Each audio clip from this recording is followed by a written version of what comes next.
હા બોલો ને ભાઈ, કોનું કામ છે? અમિતભાઈ નું કામ છે?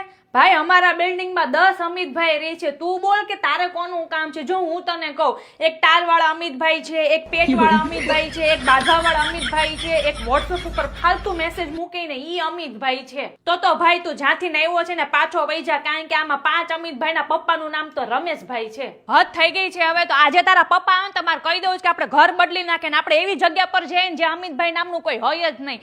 હા પણ કાલે તારા પપ્પાએ ઓલા સામે વાળા અમિતભાઈ ને બૂમ પાડીને હે તો બોલ, બિલ્ડિંગ માંથી 10 અમિતભાઈ લુંગી પહેરીને બહાર આવ્યા, જાણે જેમ કોણ Banega Crorepati fastest finger first નો રમવા હોય ને એવી રીતના બોલ લે.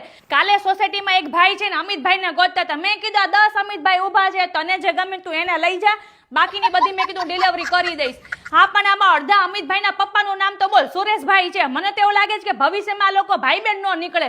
મારો તો હવે છે ને ડીએનએ ટેસ્ટ કરાવવાનું થાય જોન તું. અને હવે આ સોસાયટીમાં 11મો અમિતભાઈ આવ્યો ને તો ગુજરાત હાઈકોર્ટમાં જઈને છે ને નામ બદલવાની અરજી આપી આવીશ મારે. અને હું તો એમ કહું કે જેના ઘરે છે ને નામકરણ કરવાનું થાય તો એથી નહીં પણ ઝેડ થી ચાલુ કરજો. ભલે પછી ઝુંમરલાલ રાખવું પડે પણ અમિતભાઈ નો રાખતા.